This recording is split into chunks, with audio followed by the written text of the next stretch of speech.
الحمد لله رب العالمين، والصلاة والسلام على حبيبنا وشفيعنا ونبينا محمد وعلى آله وصحبه وسلم تسليما كثيرا.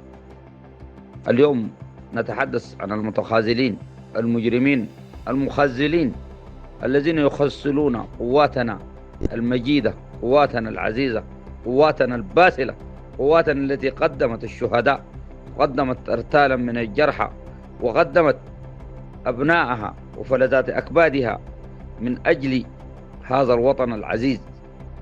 هؤلاء المخذلين المجرمين يريدوننا أن نكون تحت وطأة الجيش القاتل، الجيش المجرم، الجيش السفاح، الجيش الذي يضربنا بالطيران، الجيش الذي يضربنا بالكيماوي، الجيش الذي يحرق قرانا وبوادينا، الجيش الذي يقتل أطفالنا ويقتل نساءنا ويقتل بهائمنا، إبلنا وبقرنا وكل ما نملك، الجيش الذي يريدنا أن نفنى من هذه الدنيا.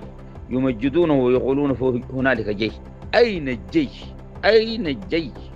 جيش كله ملائكة براؤون ودراعة وحركات مسلحة وسفلاء قوم ومجرمين وقتل أوباش. أين الجيش المنتظم السوداني الذي نعرفه وهو يقول جيش مؤسس منذ 100 سنة؟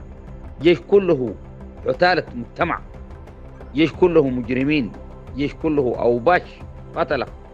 فكرتهم أن يقتلوا الناس وأن يذبحوا الناس وأن يمسسوا بجثث الناس وأن يمثلوا بالناس.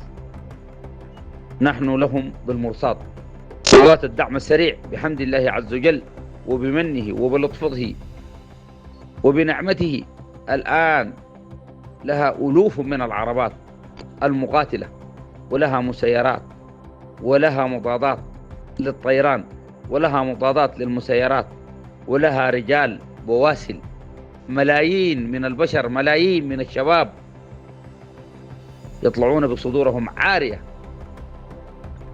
من ضد القهر وضد الظلم وضد الإهانة وضد التعدي على فرقانهم وعلى بواديهم وعلى أسرهم، وضد المتخاذلين المجرمين الذين يخذلوننا ويخذلون مجتمعنا، أمثال قور وأمثال إبراهيم مادبو وآخرين من أبناء جلدتنا ومن لحمنا ومن دمنا.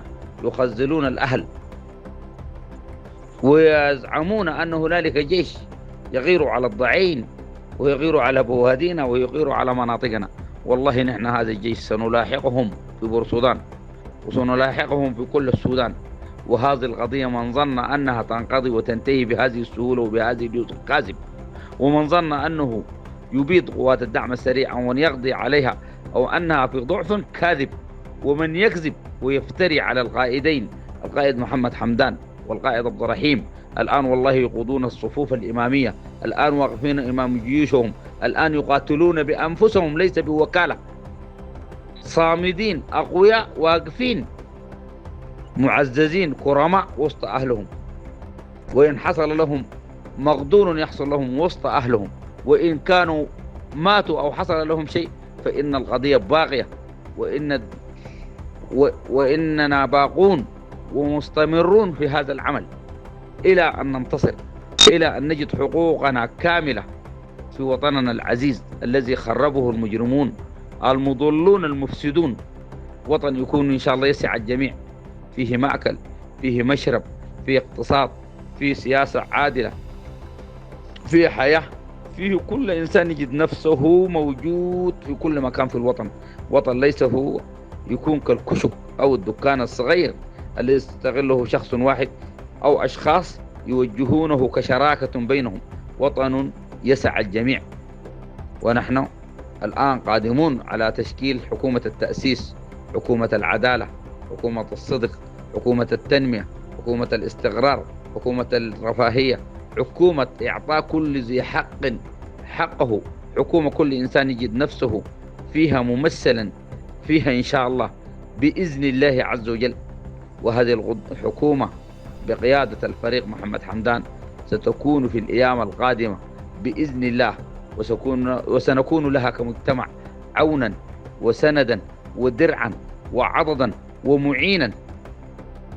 وإن شاء الله بإذن الله عز وجل النصر غادم والنصر آت، وما في أي هزيمة بتقع بإذن الله عز وجل. كل البرنامج اللي الآن ده برامج سياسية، برامج حقت كذب، برامج حقت نفاق، برامج حقت افتراء، ونحن لها بالمرصاد. السلام عليكم ورحمة الله وبركاته.